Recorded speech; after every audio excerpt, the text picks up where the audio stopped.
Everybody, मैं हूँ वर्षा। स्वागत है आपका निवेशोलॉजी में। आज हम बात करेंगे ओरियंट इलेक्ट्रिक के बारे में। अब ओरियंट इलेक्ट्रिक बेसिकली करता क्या है, तो इनके दो सेगमेंट्स हैं, एक है ईसीडी और एक है लाइटनिंग एंड स्विच गेयर्स। तो ईसीडी में क्या आता है कि जैसे फैंस हो गए, आपके ओरियंट के फैंस आपने बहुत देखा होगा। तो जो MS धोनी है वो इनके ब्रांड एम्बेसडर है। सो फैंस हो गए, तो फैंस में जो नॉर्मल फैंस होते हैं, फिर जो डेकोरेटिव फैंस होते हैं, फिर जो प्रीमियम फैंस, जो IoT एनेबल्ड फैंस होते हैं, हम उसकी बात करेंगे। फिर जो एयर कूलर्स हो गया, वाटर हीटर्स हो गए। तो फैंस, ECD में फैंस आते हैं, अप्लायंसेस आते हैं। लाइटनिंग एंड स्विच गेयर्स में जो लाइटनिंग, आपके जो LED लाइट्स होते हैं, बल्ब्स होते हैं। फिर स्विच गेयर्स जो होते हैं, प्रीमियम स्विच गेयर्स में भी है। सो बेसिकली कंज्यूमर ड्यूरेबल्स में ये कंपनी काम करती है। अब यहाँ पर लोग क्यों बेट कर रहे हैं इसके ऊपर, क्योंकि प्रीमियम जो या टेक्नोलॉजी बेस्ड जो ये लोग फैंस बना रहे हैं, एयर कूलर्स बना रहे हैं, उसके बेसिस पे। तो अगर आप देखोगे कि इनके जो फैंस हैं, एयर कूलर्स है, IoT बेस्ड है। आप कहाँ पर भी हो आप फ़ैन बंद चालू कर सकते हो। फिर एलेक्सा या गूगल असिस्टेंस से रिलेटेड इनके फ़ैन्स हैं कि आपने बैठे बैठे सिर्फ बोला कि फ़ैन शुरू कर लो, फ़ैन शुरू हो जाएगा। सो ऐसे जो टेक्नोलॉजी बेस्ड कंज्यूमर ड्यूरेबल्स हैं, उसमें ये लोग बहुत काम कर रहे हैं। और इनके कुछ जो फ़ैन्स हैं इन्होंने अभी अभी लॉन्च किए, वो एनर्जी सेविंग फ़ैन्स हैं। ठीक है, वहाँ पे आपकी एनर्जी सेव होगी, राइट। सो ऐसे प्रीमियम फैंस पे ये लोग बहुत काम कर रहे हैं और इनका खुद का R&D बेस है। ठीक है, तो ऐसे केस में इनकी डिज़ाइनिंग भी ये लोग बहुत कुछ हद तक ये लोग खुद कर लेते हैं। इन्होंने अभी नया एक R&D बेस खोला है। तो ऐसे केस में ये जो सारी टेक्नोलॉजी है, सो बेसिकली कोई न्यू टेक्नोलॉजी आती है, ये लोग उस पर काम कर लेते हैं। So they are very quick and बहुत स्पीडी वे में ये लोग जो प्रीमियम फैंस हैं, जो टेक्नोलॉजी बेस्ड फैंस हैं, उसमें काम करते हैं। और क्या हो गया है ना कि कंपनी ने डेलोंगी ग्रुप के साथ टाई अप किया है, पार्टनरशिप काइंड ऑफ की है, JV बोल सकते हो। तो डेलोंगी एक बहुत अच्छी कंपनी है। सो अगर आपने कॉफ़ी मेकर देखा होगा कि नॉर्मली डेलोंगी के कॉफ़ी मेकर बहुत आते हैं। फिर केनवुड के बहुत सारे अप्लायंसेस आते हैं, हैंड मिक्सर हो गया और बहुत सारे अप्लायंसेस हो गया। तो जो डेलोंगी के प्रोडक्ट्स हैं, डेलोंगी के अप्लायंसेस हैं, वो इस कंपनी के थ्रू इंडिया में आते हैं। और ओरिएंट बेसिकली इंडिया में इनके सारे प्रोडक्ट्स बेचता है, राइट। सो प्रीमियम, यहाँ पर प्रीमियम प्रोडक्ट्स फिर आ गया। तो इसके वजह से भी लोग बहुत इस कंपनी पे बेट कर रहे हैं। अब मैंने आपसे कहा था कि इनका जो ECD सेगमेंट है वो बेसिकली फैंस और अप्लायंसेस में आता है, राइट। सो ECD के अंदर फैंस और अप्लायंसेस आते हैं। तो फैंस में अगर आप देखोगे कि मेजॉरिटी इनका ECD में मेजॉरिटी फैंस से आता है। और फैंस में भी अब अभी आप देख रहे हो कि 10% जो भी है, जो जितना भी फैंस से ये बिजनेस करते हैं, उसमें से 10% प्रीमियम फैंस से आ रहा है।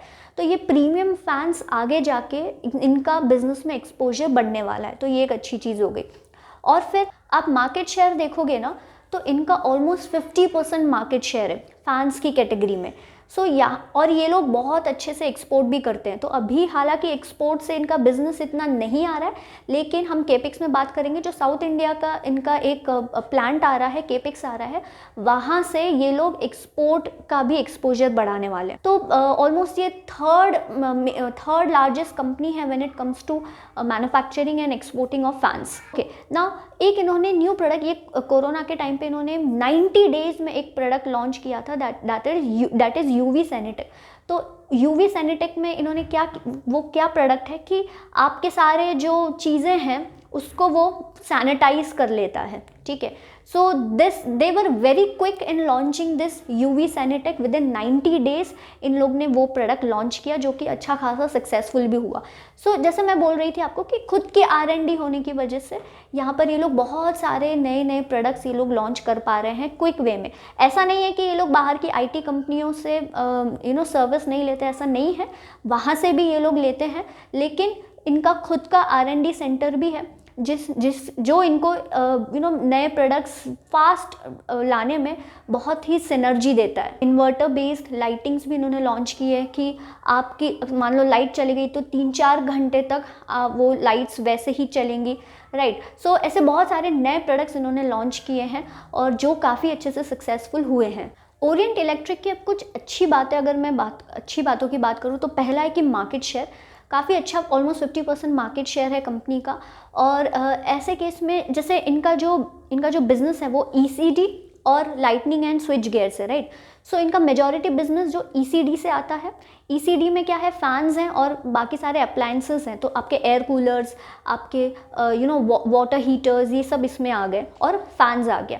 तो इसमें भी फैंस का जो एक्सपोजर है वो ज़्यादा है। तो 70 to 75% ईसीडी, बाकी 25 to 30% आप देखोगे कि जो लाइटनिंग एंड स्विच गियर है वहाँ से आता है, राइट। सो फैंस के केस में, ईसीडी के केस में, फैंस, स्पेशली फैंस के केस में इनका मार्केट शेयर काफ़ी अच्छा है। सेकेंड हैंड की अच्छी चीज़ ये है, अब ये अच्छी चीज़ का इफ़ेक्ट क्या है हम वो भी देखेंगे। ओके, सो सेकेंड अच्छी चीज़ ये है कि इनका एड स्पेंड अगर आप देखोगे तो बहुत, मतलब 2 to 4% ऑफ सेल्स इनका एडवर्टाइजिंग पे एक्सपेंडिचर होता ही है। ओके, सो एमएस धोनी इनके ब्रांड एम्बेसडर है, तो बहुत बहुत पैसा ये लोग इन्वेस्ट कर रहे हैं ऐड में। ओके, ना इससे क्या हो रहा है ना, इससे अगर हम आगे कॉम्पिटिशन्स में देखेंगे, कॉम्पिटिटर्स में देखेंगे कि जो हैवेल्स है या जो क्रॉम्पटन है उनके मार्जिन ज़्यादा है, क्योंकि और कंपेयर टू ओरिएंट, क्योंकि इनका एडवर्टाइजिंग स्पेंड बोल दो, फिर रिसर्च एंड डेवलपमेंट में इनका खर्चा बहुत ज़्यादा जाता है, जिसकी वजह से मार्जिन्स पे अफेक्ट होता है। लेकिन जैसे they are into an investment phase और ये लोग बहुत ब्रांडिंग, मतलब बहुत ब्रांडिंग पे फोकस कर रहे हैं, इसकी वजह से आप इनका एड स्पेंड देखोगे तो हमेशा ज़्यादा आपको दिखेगा ही। फिर इन्होंने ना एक कॉस्ट ऑप्टिमाइजेशन प्रोग्राम लॉन्च किया संचय नाम से। तो ऐसे में ये लोग प्रोसेस अच्छे से कैसे इम्प्लीमेंट कर सकते हैं, कॉस्ट कैसे बचा सकते हैं, ठीक है, उससे रिलेटेड इन्होंने ये प्रोग्राम लॉन्च किया था जो काफ़ी सक्सेसफुल हुआ। इनको काफ़ी सारे कॉस्ट मेजर्स में हेल्प हुई और बहुत सारे प्रोसेस इनके स्ट्रीमलाइन हुए, प्रोसेस बहुत अच्छे से इम्प्लीमेंट हुए, राइट। सो ये भी एक अच्छी चीज़ है कि अपना कॉस्ट ये लोग बहुत अच्छे से कम कर रहे हैं, प्रोसेस को कैसे अच्छे से यूटिलाइज करें या अच्छा प्रोसेस कैसे करें, उसमें भी ये लोग ने जो कॉस्ट, जो इनका संचय प्रोग्राम है उसके अंडर इन्होंने बहुत काम किया है और उसमें उनको मदद भी हुई है। फिर अगर आप इनका डिस्ट्रीब्यूशन नेटवर्क देखोगे तो ऑलमोस्ट 1,25,000 रिटेलर्स के साथ ये लोग कनेक्टेड है। ओके, फिर उसके बाद ऑलमोस्ट 35 कंट्रीज़ में ये लोग काम करते हैं, बिजनेस करते हैं। सो डिस्ट्रीब्यूशन नेटवर्क इनका अच्छा है और ये लोग बहुत बढ़ाने की कोशिश कर रहे हैं, रिटेलर्स से कनेक्ट कर रहे हैं, डीलर्स से कनेक्ट कर रहे हैं, which is again a very good thing. सबसे इंपॉर्टेंट चीज़ यहाँ क्या हो जाती है ना कि थोड़ा अगर हम नंबर्स देखें तो जो फैंस का, मतलब जो ईसीडी का सेगमेंट है, अगर आप सेगमेंटल रेवेन्यू देखोगे ना वहाँ पे, अब जैसे कि 2020 से 2021 तक, ओके, 2020 के कंपैरिजन में 21 में एक तरह का आप फ्लैटिश देख सकते हो इनके नंबर्स, राइट, क्योंकि कोरोना की वजह से। नाउ यहाँ पर फैंस में या जो ईसीडी सेगमेंट है वहाँ पे थोड़ी बहुत तो ग्रोथ हुई है, ओके, लेकिन जो इनका लाइटनिंग एंड स्विच गियर का बिजनेस है वहाँ पे ग्रोथ नहीं हुई है, ओके, इसके वजह से नंबर्स फ्लैट रहे हैं। अब क्योंकि अब जैसे इस बारी जो अभी इनका नए क्वार्टर्स के जो जून क्वार्टर्स, मतलब अप्रैल मई जून के जो नंबर्स आए हैं वो अगर आप देखोगे तो जून 2020 के कंपैरिजन में तो बहुत अच्छे हैं, क्योंकि बेस ही लो था, राइट। सो बेस लो होने की वजह से आपको नंबर्स अच्छे ही दिखेंगे, लेकिन अगर आप इसको जून 19 से कंपेयर करोगे तो नंबर्स इतने अच्छे नहीं हैं। और इनका जैसे कि जो अप्रैल मई जून होता है, मतलब मार्च अप्रैल मई जो होता है, इधर ही बहुत ज़्यादा बिजनेस होता है क्योंकि समर सीजन होता है, राइट। जो इनका पीक सीजन था वहीं पे इनका थोड़ा गड़बड़ा गया ड्यू टू कोविड, ओके, इनके हाथ में कुछ नहीं था, due to covid this all happened. So अब इसमें भी जैसे मैंने कहा कि जो ईसीडी सेगमेंट है वो वहाँ पर तो थोड़ी बहुत अच्छी ग्रोथ हुई, लेकिन जो लाइटनिंग एंड स्विच गियर्स है वहाँ पर इतनी अच्छी ग्रोथ नहीं हुई। जब मैं बोल रही हूँ ग्रोथ अच्छी नहीं हुई है तो आप इसको प्लीज़ जो जून 2020 उससे कंपेयर मत करो, जो प्री कोविड लेवल्स है उससे कंपेयर करो, राइट। सो अब क्यों नहीं हुआ, अगर मैं इसकी बात करूँ, लाइटनिंग एंड स्विच गियर्स की बात करूँ तो क्यों वहाँ पे ग्रोथ नहीं हुआ। जो टेंडर बिजनेस है वहाँ पर क्लियरेंसेस नहीं मिल रहे थे, उसके वजह से बिजनेस नहीं हुआ। कंस्ट्रक्शन एक्टिविटीज़ जो थी बेसिकली B2B के वजह से, ओके, सो जो कंस्ट्रक्शन एक्टिविटीज़ थी वो हॉल्टेड थी, वहाँ पर ढंग से बिजनेस हो नहीं रहा था, तो इसके वजह से लाइटनिंग एंड स्विच गियर्स में थोड़ा डेंटअप आया। और स्विच गियर्स का बेसिकली क्या होता है ना, एक तो स्विच गियर्स इतने हाई मार्जिन प्रोडक्ट नहीं होते और बहुत कॉम्पिटिटिव होते हैं, राइट।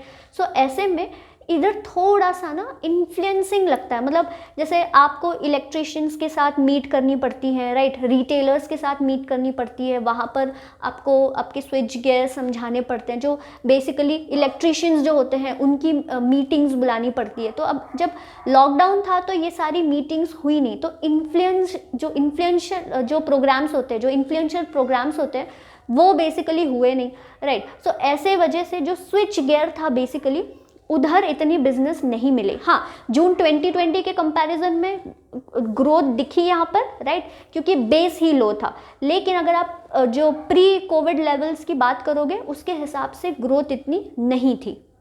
अब अगर मैं केपेक्स की बात करूँ तो इनका साउथ इंडिया में एक प्लांट आ रहा है और बेसिकली वहाँ पर लैंड एक्विजिशन हो चुका है। अब इनका काम यहाँ पर शुरू हो जाएगा। अब वहाँ पे बेसिकली वो किस हिसाब से काम आएगा, तो स्टार्टिंग में तो उनका आई गेस 180 करोड़ के आसपास इनका वो प्लांट का कॉस्ट रहेगा। ओके, मतलब उतना पैसा ये लोग इन्वेस्ट कर रहे हैं। और स्टार्टिंग में ये लोग जैसे वहाँ पर फैंस जो है वो ही बनाएंगे, फिर धीरे धीरे करके बाकी सारे अप्लायंसेस हो गए हैं, बाकी सारे प्रोडक्ट्स हैं वो वहाँ से बन के जाएंगे। उसके वजह से क्या होगा, जो नया कैपेक्स आ रहा है उसके वजह से इनका ये होगा कि एक जो डिमांड इन ये लोग एक्सपेक्ट कर रहे हैं उसको वो केटर करेगी। एक्सपोर्ट से इनको धंधा बढ़ाना है, वहाँ से वो बढ़ेगा। और जो इनको जो कॉस्ट में और क्वालिटी में बहुत मदद होगी इस इस फैसिलिटी की, क्योंकि अगर आपको एक्सपोर्ट आपका बढ़ाना है तो आपको क्वालिटी के ऊपर भी बहुत ध्यान देना पड़ेगा और कॉस्ट के ऊपर भी बहुत ध्यान देना पड़ेगा, राइट। सो ऐसे केस में क्वालिटी एंड कॉस्ट दोनों को ये केटर करेंगे, तो आगे जाके मार्जिन्स इंप्रूवमेंट आपको देखने को मिल सकते हैं। अगर मैं ग्रोथ ड्राइवर्स की बात करूं तो again the first thing is कि बहुत सारे लोग जब अर्बन एरियाज़ में शिफ्ट होते हैं, जैसे दिस इज़ एक्सपेक्टेड कि टोटल पॉपुलेशन का 40% अर्बन एरियाज़ में रहेंगे, तो ऐसे केस में इनको काफ़ी अच्छी सी ग्रोथ हो सकती है। फिर जो प्रीमियम प्रोडक्ट्स हैं, पर कैपिटा इनकम बढ़ने की वजह से, इसके वजह से जो प्रीमियम प्रोडक्ट्स, लोग प्रीमियम प्रोडक्ट्स की तरफ बहुत जा रहे हैं। एनर्जी एफिशिएंट बल्ब्स हो गए, एनर्जी एफिशिएंट अप्लायंसेस हो गए, उसकी तरफ बहुत जा रहे हैं, ठीक है। फिर ये जो एलेक्सा, गूगल असिस्टेंट्स, ठीक है, इनके वजह से स्मार्ट डिवाइसेस की जो डिमांड है वो काफ़ी बढ़ रही है, राइट। फिर उसके बाद जो गवर्नमेंट के इनिशिएटिव्स हैं कुछ, जैसे उजाला हो गया, नीप हो गया, सीप हो गया, सो इसके वजह से एनर्जी एफिशिएंट बल्ब्स जो हैं उसकी ग्रोथ काफ़ी अच्छी होगी। फिर गवर्नमेंट का टारगेट है कि बाय 2025 350 मिलियन हाउस होल्ड्स में इलेक्ट्रिसिटी होनी चाहिए। बेसिकली रूरल इलेक्ट्रिफिकेशन का गवर्नमेंट का टारगेट है 350 मिलियन हाउस होल्ड्स में। सो ऐसे कि इसमें जो consumer durables, okay, so this Orient हो गया, हैवेल्स हो गया या क्रॉम्पटन हो गया, these are all consumer durable companies, तो उनको काफ़ी अच्छी ग्रोथ होगी। नेक्स्ट चीज़, अगर हम कंपटीशन की बात करें ना तो ओरिएंट काफ़ी हाईली कॉम्पिटिटिव इंडस्ट्री में है, तो हैवेल्स हो गया, क्रॉम्पटन हो गया, ये काफ़ी अच्छा इनको कंपटीशन देते हैं, ओके। तो अगर आप इनके मार्जिन्स देखोगे ना, आप क्रॉम्पटन के मार्जिन्स देखो और आप जो ओरिएंट इलेक्ट्रिक है उसके मार्जिन्स देखो, क्रॉम्पटन के मार्जिन ज़्यादा है। अब इसका एक रीज़न है, जैसे मैंने आपसे कहा था कि जो ओरिएंट है वो एडवर्टाइजिंग पे, ब्रांड बिल्डिंग पे बहुत ज़्यादा खर्च करता है, तो ऐसे केस में जो नेटवर्क एक्सपेंशन है उस केस में ज़्यादा खर्च करता है, तो ऐसे केस में एज़ कम्पेयर टू क्रॉम्पटन इनके मार्जिन्स कम हैं, ओके, ये एक रीज़न है। लेकिन आगे जाके एक्सपेक्टेड है कि मार्जिन्स अच्छे हों, तो कॉम्पिटिशन तो बहुत है, ओके। अब आगे क्या, अब आगे ये है कि जैसे जून क्वार्टर्स जो FY 2022 का फर्स्ट क्वार्टर जो था वो तो अच्छा नहीं था इतना, लेकिन जून से they are seeing good demand, okay. तो नाउ मैनेजमेंट इज़ ऑप्टिमिस्टिक कि आगे जाके हमें, मतलब पिछले साल के हिसाब से इस साल जो 22 रहेगा, 21-22 रहेगा, वो काफ़ी अच्छा साल रहेगा। तो मैनेजमेंट इज थिंकिंग दैट, क्योंकि जून से आप देखोगे, जून से अभी आगे के क्वार्टर भी आप देखोगे कि इनकी परफॉर्मेंस अच्छी होना एक्सपेक्टेड है। और इस साल ना कंपनी एक्सपेक्ट कर रही है कि कमिंग क्वार्टर्स में मार्जिन्स भी इम्प्रूव होंगे। अब क्यों ऐसा, तो जो इनका इनपुट प्राइस है या जो कमोडिटी प्राइस है, रिस्क की हम इस पर बात करेंगे, ये बहुत शार्प और सडन इंक्रीज था। तो ऐसे में क्या हो गया ना कि जो प्राइस इंक्रीज है वो कस्टमर्स को तुरंत पास ऑन नहीं कर पाए, वहाँ पे लैग था, ओके। अब नाउ दे आर एक्सपेक्टिंग कि जो कमोडिटी प्राइसेस है वो स्टेबलाइज होंगे, राइट। तो ऐसे केस में इनको मार्जिन्स अच्छे देखने को मिल सकते हैं, क्योंकि जैसे जो प्राइस इंक्रीज तुरंत ये लोग पास ऑन नहीं कर पाए, वैसे रिडक्शन भी तुरंत ये लोग पास ऑन नहीं कर पाएंगे, राइट। तो प्राइस इंक्रीज पास ऑन किया लेकिन with lag, so price reduction भी पास ऑन होगा विथ लैग। सो ऐसे केस में मार्जिन इंप्रूवमेंट्स आपको देखने को मिल सकते हैं। सो आगे के quarters they are expecting very good growth. अब हम बात करते हैं रिस्क की। तो इनका सबसे पहला रिस्क, जो बहुत बड़ा रिस्क है, वो है इनका जो रॉ मटेरियल प्राइस रिस्क है। तो मतलब क्या कि इन लोग जो फैंस, अप्लाइंसेस, स्विच गेयर्स बनाते हैं, वहाँ पर copper as a raw material use होता है। सो कॉपर के प्राइसेस आपने देखे कि काफ़ी वोलेटाइल रह चुके हैं, राइट। और अभी बहुत ही शार्प इंक्रीज़ था, जैसे हमने अभी बात की थी कि रॉ मटेरियल में बहुत ही शार्प इंक्रीज़ था, जिसकी वजह से इनके मार्जिन्स अफेक्टेड थे। तो जैसे जो रॉ मटेरियल प्राइस जैसे ही अगर बहुत वॉलेटाइल रहता है तो या बहुत टाइम से अफेक्टेड रहता है, तो ऐसे केस में इनके मार्जिन्स पे भी आपको अफेक्टेड या आपको इनके मार्जिन्स भी अफेक्टेड दिखाई देंगे। सो सबसे पहला रिस्क है raw material risk. Second risk जो है, जो कि इनका बहुत ही सीजनल बिजनेस है, ओके। तो अनप्रेडिक्टेड सीजनैलिटी की वजह से भी इनके बिजनेस पे अफेक्ट आ सकता है। तो जैसे कि जो इनका ईसीडी बिजनेस था और जो लाइटिंग बिजनेस था, ऐसे केस में ये B2B में इनका वहाँ पर थोड़े इश्यूज हो गए थे, क्योंकि मॉनसून जो था वो एक्सटेंड हो गया था 2020 में। तो ऐसे केस में इनको थोड़े से इश्यूज आए थे वहाँ पे। तो सीजनैलिटी इनके बिजनेस में काफ़ी हद तक अफेक्ट करता है। और जैसे कि मैंने कहा कि ये बिज़नेस जो है इनका Q4 और Q1 में काफ़ी अच्छा बिजनेस इनको आता है। तो वहाँ पे अगर कुछ सीजनैलिटी में गड़बड़ होती है तो इनके बिजनेस को अफेक्ट हो सकता है। अब हम थोड़े नंबर्स देख लेते हैं। सेल्स अगर आप देखोगे, रेवेन्यू फ्रॉम ऑपरेशंस अगर आप देखोगे, तो 1626 करोड़ 2017-18 से आज अगर आप देखोगे तो मतलब 21 में 2033 करोड़ है, 2033 करोड़ है। सो अगर आप CAGR ग्रोथ देखोगे तो ऑलमोस्ट 7.7% की है। लेकिन अगर आप इनका पैट देखोगे तो पैट में ग्रोथ ऑलमोस्ट 23% की है, तो 63 करोड़ से 119 करोड़ तक का। So which is a very good number. Again अगर आप ROCE देखोगे तो अच्छा है, 26 से ऑलमोस्ट 38% तक पहुंच गया इनका ROCE numbers, which is a good thing. आपको cash flow CFO versus PAT भी दिखाई दे रहा होगा। तो again cash flow from operations versus PAT भी अच्छा है। तो जितना ये लोग प्रॉफिट दिखाते हैं उतना ये लोग कैश में कमा भी लेते हैं। तो मैनेजमेंट की बात करेंगे तो अगेन CK बिरला जी जो हैं वो चेयरमैन है इस कंपनी के, वो बिरला ग्रुप ऑफ कंपनीज़ के काफ़ी बोर्ड पर हैं। फिर जो मिस्टर राकेश खन्ना, इनके ऊपर स्ट्रीट बहुत बेट कर रहा है, तो इनको काफ़ी अच्छा एक्सपीरियंस है कंज्यूमर ड्यूरेबल्स में। So the market is expecting कि ये बिज़नेस को काफ़ी आगे ले जाएंगे। तो मैनेजमेंट में आज सच कोई दिक्कत नहीं है, मैनेजमेंट इस कंपनी का काफ़ी अच्छा है। प्रमोटर होल्डिंग देखोगे तो इस कंपनी की इतनी ज़्यादा नहीं है, हालांकि चेंज नहीं हुई है, उतनी है, लेकिन इतनी ज़्यादा नहीं है, ऑलमोस्ट 38% के आसपास है। और प्लेज्ड परसेंटेज है, तो यहाँ पर जैसे प्लेजिंग ऑफ शेयर्स कम हुआ है, विच is a very good thing, लेकिन अभी भी थोड़ा आपको प्लेजिंग दिख रहा है, ओके। सो ओवरऑल तो ये कंपनी अच्छी है, राइट। आगे एक्सपेक्टेड है क्वार्टर्स, आगे जो नया क्वार्टर, नेक्स्ट क्वार्टर आएगा, वहाँ पे काफ़ी सारी ग्रोथ एक्सपेक्टेड है। सो वैल्यूएशंस की अगर मैं बात करूँ तो अब सी एवरीथिंग, अब जैसे कि बहुत सारी अच्छी चीज़ें इस कंपनी में प्राइस्ड इन है, ओके। और सेकेंड चीज़ ये भी है कि इनके जो कॉम्पिटिटर्स हैं, क्रॉम्पटन हो गया, हैवेल्स हो गया, उसके हिसाब से ये थोड़ा या तो उनके लेवल पे है या थोड़ा बहुत सस्ता है, आप ऐसे बोल सकते हो। Everyone is very optimistic about this company, okay. बहुत से ग्रोथ इस कंपनी से एक्सपेक्टेड है, क्योंकि IoT एनेबल्ड और जो प्रीमियम फैंस हैं और जो स्विच गेयर्स में ये लोग एंटर हुए हैं, लेकिन जो अप्लाइंसेस हो गए वहाँ पे इनका लो बेस है, स्विच गेयर्स में लो बेस है, तो वहाँ से ग्रोथ ज़्यादा एक्सपेक्टेड है।